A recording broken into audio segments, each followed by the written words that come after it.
ഇപ്പോൾ വായിക്കാൻ പോകുന്ന അനുഭവം ഇംഗ്ലീഷിൽ വലിയൊരു പാരഗ്രാഫാണ് എഴുതി അയച്ചു തന്നിരിക്കുന്നത്. ഇതിനു മുമ്പേ ഞാൻ ഈ അമ്മയുടെ ഒരു അനുഭവം പറഞ്ഞിരുന്നു.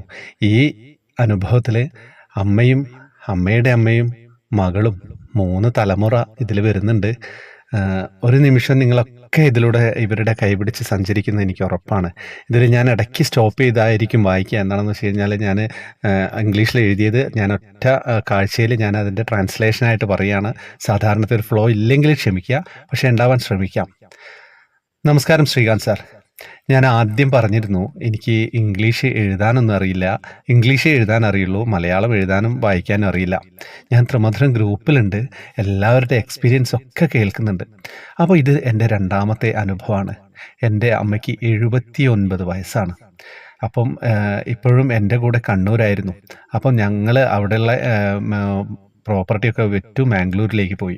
അപ്പം എനിക്കറിയുന്ന കാലം തൊട്ടേ അമ്മ വിളക്ക് കത്തിക്കുകയായിരുന്നു കേട്ടോ, ഭഗവാന് ദിവസവും വൈകുന്നേരങ്ങൾ. അപ്പോൾ ഈ മാർച്ച് മാസത്തിൽ എന്താ സംഭവിച്ചതെന്ന് വെച്ചാൽ അമ്മ ആ വിളക്ക് വയ്ക്കുന്നതൊക്കെ നിർത്തി. പിന്നെ അമ്മയ്ക്ക് സുഖമില്ലാതെയായി. BP-യുടെ പ്രശ്നം, തലചുറ്റൽ, അങ്ങനെ കുറേ പ്രശ്നങ്ങളൊക്കെ വന്നു. അങ്ങനെ ചെറിയ വിഷുവിൻ്റെ ആ ദിവസം ഉണ്ടല്ലോ, ആ ദിവസം ഈ ഇടുപ്പിന് ഒരു പ്രശ്നം വന്നു. അങ്ങനെ അമ്മയ്ക്ക് ശരിക്കും ഉറങ്ങാനോ ശ്വാസം എടുക്കാനോ ഒക്കെ ആ ഒരു പ്രശ്നങ്ങളൊക്കെ വന്നു. 26-ാം തീയതി അമ്മയെ ഹോസ്പിറ്റലിൽ അഡ്മിറ്റാക്കി. വളരെ ക്രിട്ടിക്കലായിരുന്നു. അമ്മയുടെ കിഡ്നി ഫെയിലിയറായി, ക്രിയാറ്റിനൊക്കെ പ്രശ്നം വന്നു, സൈലൻ്റ് അറ്റാക്ക് ഉണ്ടെന്ന് ഡോക്ടർ പറഞ്ഞു. അങ്ങനെ അമ്മയെ ICUവിൽ അഡ്മിറ്റ് ചെയ്തു. ഞാൻ തകർന്ന നിലയിലായിരുന്നു. ഞാൻ ഒരൊറ്റ മോളാണ്, എനിക്കൊരു മോള്. ഞാൻ 28-ാം തീയതി രാവിലെ ഡോക്ടർ പറഞ്ഞു അമ്മയെ വെന്റിലേറ്ററിലേക്ക് മാറ്റുകയാണ്.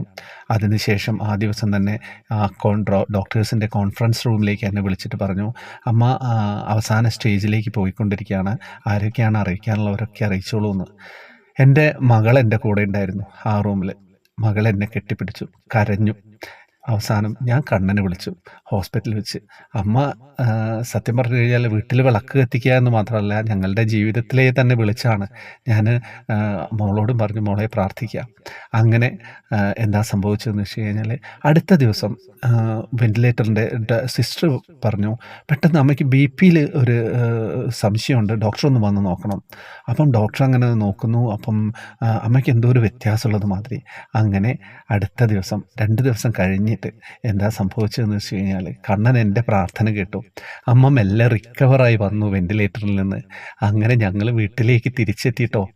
ഞാൻ അമ്മ ഇത് ശരിയായി കഴിഞ്ഞാൽ ഞാൻ ത്രിമധുരത്തിൽ പറയാമെന്ന് പറഞ്ഞിരുന്നു. അങ്ങനെ ഒരാഴ്ച കഴിഞ്ഞതിന് ശേഷം ICUവിൽ നിന്നൊക്കെ മാറി 6-ാം തീയതി ഡിസ്ചാർജായി വീട്ടിലെത്തി. എല്ലാ ആൾട്ടർനേറ്റ് ദിവസങ്ങളിലും ഡയാലിസിസിന് കൊണ്ടുപോകണം, ഓക്സിജൻ്റെ കുറവുണ്ട്, അങ്ങനെയൊക്കെ പ്രശ്നങ്ങളുണ്ട്. അങ്ങനെ ഇന്ന് വൈകുന്നേരം എന്താ സംഭവിച്ചത്, ഞാൻ വീട്ടിൽ പോയി വിളക്ക് കത്തിച്ചു. എൻ്റെ മകള് എൻ്റെ അമ്മയെ ആ പൂജാ റൂമിലേക്ക് കൊണ്ടുപോയിട്ടോ. എനിക്കറിയില്ല എന്തൊക്കെ ചേഞ്ചസ് ആണ് എൻ്റെ കണ്ണന് അമ്മയ്ക്ക് വരുത്തിയതെന്ന്. ഞാനിത് സാറിൻ്റെ ശബ്ദത്തിലൂടെ കേൾക്കാനായിട്ട് ആഗ്രഹിക്കുകയാണ്.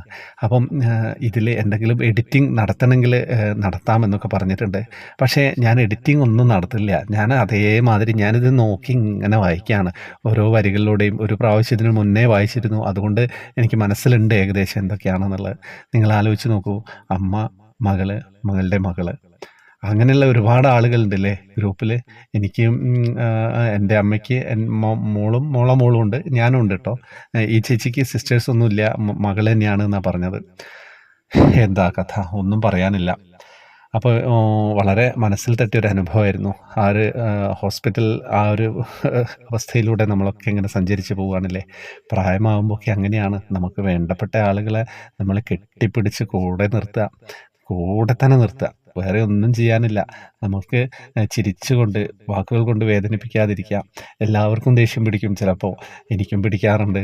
പിടിച്ചു കഴിഞ്ഞാൽ കുറച്ച് കഴിഞ്ഞാൽ ഒന്ന് മനസ്സ് ശാന്തമാക്കാൻ വേണ്ടി എങ്ങനെയെങ്കിലുമൊക്കെ തിരിച്ചു വരണം. നമ്മൾ മനസ്സ് തിരിച്ചു വന്നേ പറ്റുള്ളൂ. നിങ്ങളെക്കൊണ്ട് സാധിക്കും. എല്ലാവർക്കും ദേഷ്യം പിടിക്കാത്തതായിട്ട് ആരും ഉണ്ടാവില്ല. ഞാനിങ്ങനെയൊക്കെ എന്തെല്ലാം പറഞ്ഞു കഴിഞ്ഞാലും ആരോടെങ്കിലുമൊക്കെ ദേഷ്യം പിടിച്ചു പോവും. പക്ഷെ നിങ്ങൾ ദേഷ്യം പിടിച്ചോളൂ, പക്ഷെ നിങ്ങളുടെ മനസ്സൊരിക്കലും മോശമാവാൻ പാടില്ല. ദേഷ്യം പിടിച്ച് ആ ദേഷ്യത്തിൽ തന്നെ കെട്ടിപ്പിടിച്ച് നിൽക്കുകയാണെങ്കിൽ നിങ്ങളുടെ ജീവിതം തകർന്നു. ഒരു ദിവസം കൊണ്ട് നിങ്ങൾ ഒഴിവാക്കേണ്ട ആളുകളെയാണ് നിങ്ങൾ ഒഴിവാക്കുക. പക്ഷേ ദേഷ്യം നിങ്ങൾക്ക് വേണ്ടപ്പെട്ടവരോടാണ് ദേഷ്യം പിടിക്കുന്നതെന്ന് വെച്ച് കഴിഞ്ഞാൽ 1-2 മണിക്കൂർ കഴിഞ്ഞാൽ നിങ്ങൾ തിരിച്ചു വരണം. തിരിച്ചു വരാൻ പറ്റിയില്ലെങ്കിൽ നിങ്ങൾ വൻ പരാജയമാണ് എന്നുള്ളതാണ് തന്നെയാണ് അർത്ഥം. വേറെ ഒന്നും പറയാനില്ല.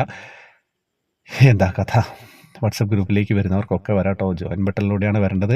കുറച്ച് ആളുകൾക്ക് കൂടി ഇനി വേക്കൻസി ഉണ്ട് വാട്സപ്പ് ഗ്രൂപ്പിൽ, മെയിൻ ഗ്രൂപ്പിൽ. പിന്നെ വേറെ ഗ്രൂപ്പ് തുടങ്ങിയിട്ട് അതുമായിട്ടുള്ള പ്രൊസീജിയറൊക്കെ ചെയ്യേണ്ടി വരും. ഇപ്പം സമ്മാനങ്ങളൊക്കെ ഒരുപാട് ആളുകൾക്ക് കൊടുക്കുന്നുണ്ട്. ഗീതയായാലും കൃഷ്ണ വിഗ്രഹമായാലും അങ്ങനെയൊക്കെ കുറേ കാര്യങ്ങളുണ്ട്. വേറെ എന്താ വിശേഷം? ഒന്നുമില്ലല്ലോ. അധികമായി പോയോ? ഇല്ല, അധികമാവില്ല എന്നറിയാം. ഹരേ കൃഷ്ണ.